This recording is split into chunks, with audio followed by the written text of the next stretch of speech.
Hi, this is the video for Daf Tzadi Heh, page 95 of Masechet Ketubot.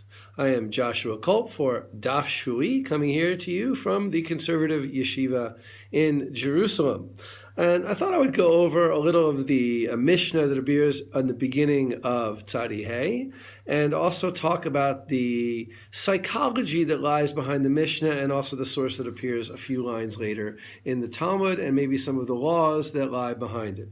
So the Mishnah refers to a case of a man who is married to two wives, and these ketubot exist earlier. These are, to recall, a ketubot is in essence a debt that the husband has to his wife. She is in essence a type of creditor of his. He owes her money.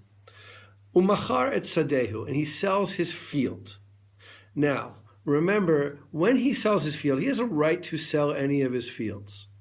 But if he dies or divorces the wives, or one of the wives, and she comes to collect her property, the ketubah, and he doesn't have any free available property to give to her, she can go to this purchaser and take the field away from him because she has a priorly existing lien on that field. In other words, the field is security for her ketubah. So the purchaser, any purchaser, is going to want to get it signed by the woman that she will not come and, what we call in English, distrain that field from him. And that's exactly what the Mishnah writes. V'kadva harishon lelokeach, din udvarin ein imach. And she writes, the first woman, the first ketubah, writes to this purchaser, I'm not going to make a claim for you over this field. This is in essence a release that she provides to her husband to allow him to sell the field. Otherwise, this purchaser might say, look, I don't want to buy a field from you because your wives, to whom you have this debt, might come and take the field away from me. Now, the woman has two potential reasons for wanting to sign this way for the purchaser, and we really need to clarify why she is signing this to the purchaser. One may be that she honestly thinks and believes or wants her husband to have the cash from the sale of that field.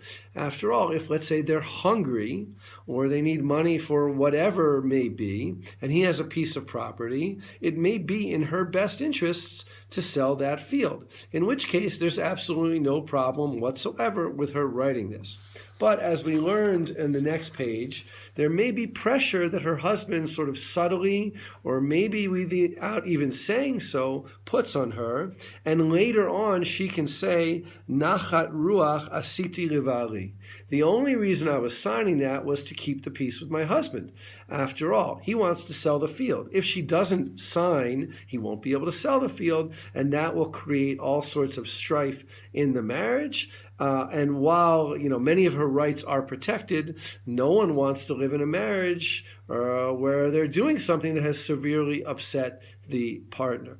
So the problem is that if she says, I only did that to appease my husband, later on she can say, look, I didn't mean to sign away my own rights. And the question is, there's two questions. One is, does a woman have a right to say such a thing? And two, how do we prove that that's why she signed it? Right? Does she always have a right to say such a thing? Or does she always lose her right? She never have a right? Or are there situations in which she can prove that's why I did it? Or vice versa, there are situations in which we can prove that she wasn't doing it just to appease her husband, that she really meant it. For instance, like the case that comes up later in the Gemara, if she doesn't always sign away her rights, and then sometimes she does sign away her rights, then we can assume when she did sign away her rights, she meant it because she is not the type of woman who caves into pressure from her husband. But that's a little bit of the background to this law and the psychology trying to ascertain whether a woman sold wholeheartedly. Just as one more background note, it's very common in the Gemara for them to ask the question, did a person sell wholeheartedly? And if they didn't, to annul the sale.